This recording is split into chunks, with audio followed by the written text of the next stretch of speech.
The John Halo Quintilogy is a world-renowned action-adventure cooking sim, driving sim, tactical realistic immersive war simulator where you play as the John Halo family in a holy quest to get their youngest son, John Halo III, married to his soulmate John Arbiter of the rival Covenant family.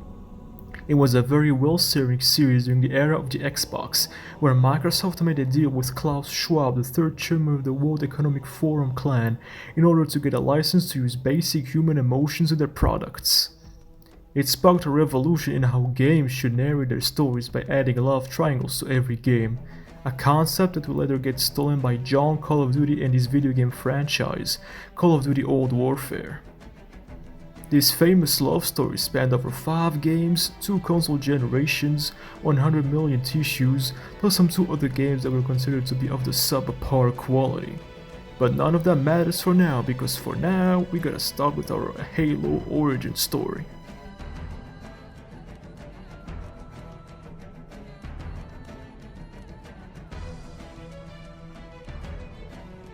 This incredible love story opens up with John Halo ODST with his friends arguing if it's pronounced Gib or Jib.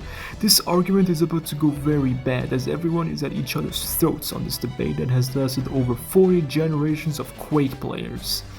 That is up until they are stopped by a surprise birthday party thrown by the rival Covenant family, who showed up on New Mombasa with their sweet-ass party ship, in an attempt to spite the Halo clan as they are all dirt poor.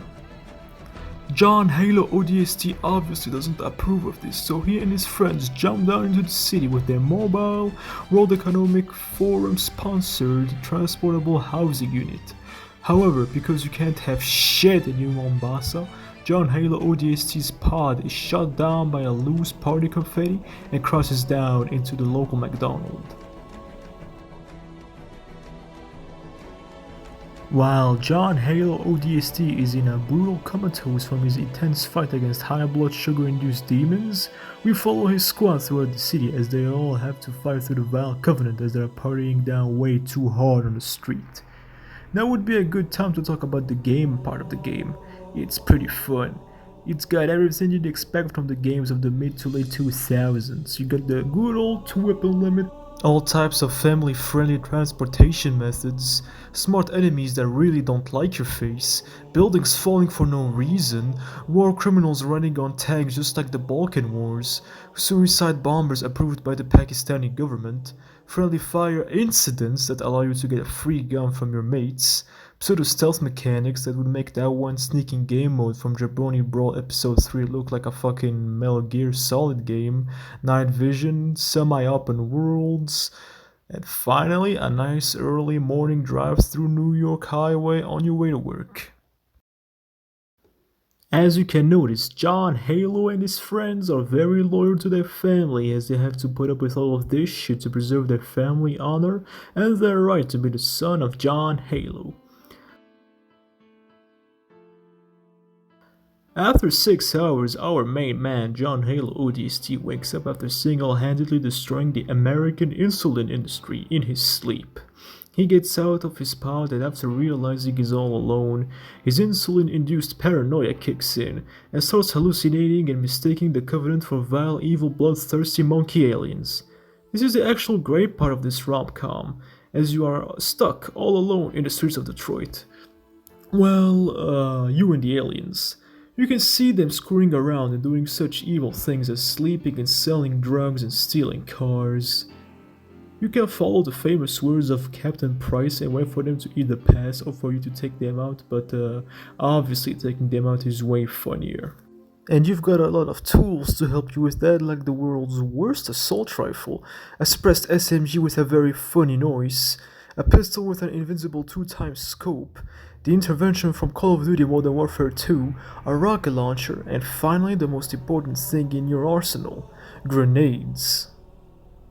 There's also a side story here. If you open your eyes very hard, you can very subtly notice that the city is actually talking to you. What a shocker! This is obviously just a side effect from all of the glucose still running through your bloodstream, causing you to see things you should not. And if you follow these hallucinations too closely, They actually lead you to recorded messages of none other than a very poor copy of Alex Vance from Half-Life 2. As the Covenant start coming down into the city to throw their birthday party, which you guessed it sucked ass. Alex is trying very hardly to find her dad, who got taken. Alex is trying very hardly to find her dad who got taken away from her, as he forgot to pay his child support. But sadly, due to very poor political messages stemming from this side love story, its content was cut and we will never find out what happened to Alex. If you collect too many of these voice messages though, the voices inside your head reward you by letting you inside some of Detroit's crack houses, which contain all the loot real gangsters use when they're on patrol, like ATVs, highly powerful sniper rifles, and crack cocaine stuck inside of grenades. Anyway, back to our main story. John Halo ODST cuts a path through the city in an attempt to finally meet up with his friends, until he accidentally stumbles into his best friend's dog's aunt's girlfriend, who is actually an undercover federal agent. After being forced to fight gaming's worst enemy, together they steal the Covenant's holy piñata, which really pissed them off, as that was the whole reason why they decided to have a birthday party in New Detroit in the first place. They are also finally joined by John's best friend's dog's aunt's boyfriend. And together they mount an escape the only way a true New Yorker can, hotwiring a 4x4 and driving out into the highway, crashing into every car and carjacking a tank, only for them to find out that the fuel has been siphoned out by a traveling gang of Detroiters. Thanks, Joe Biden. This entire gameplay session was seen as a very intriguing social criticism of the modern man, as he has to fight every day driving the same World Economic Forum approved bicycle on his way to work, on the highway, suffering but still enduring the hardships of being a responsible father. There was also this scene where John's friends kiss and he's just standing there blankly staring at him.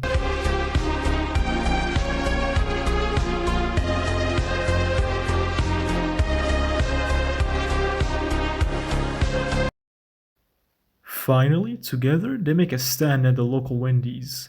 However, as the workers were on strike, it took our protagonists a very long time for them to finally get their order. The Covenant, still seeking revenge for the theft of the Holy Piñata, tried to ransack the store but failed. After a very long wait for their order, the rest of the boys finally show up in the party van that they stole from the monkey aliens. Together, they watch as their beautiful city is being teared apart in a fire. It turns out John Halo ODST forgot to take his tacos out of the oven at his house before he left, thus burning down his family residence and therefore the rest of the city. They are saddened by this, but at least relieved that they managed to distance themselves away from the partygoers. In the after sequence, we can notice that the piñata is being brutally tortured and interrogated by the CIA for his involvement in Nicaragua, Panama, the Bay of Pigs invasion, and finally, but most importantly, the theft of 300 wedding rings from a local 7-Eleven. At first, it seems like a simple throwaway scene, but it's actually a taste of things to come for the rest of the franchise. Overall, critics praised John Halo Adventures, Orbital Drop Shit Troopers, but criticized the fact that there were way too many product placements and not enough robot monkeys for you to shoot. But I personally give it 4.32 bags of popcorn and the reward for the most realistic night out in Cyber Detroit.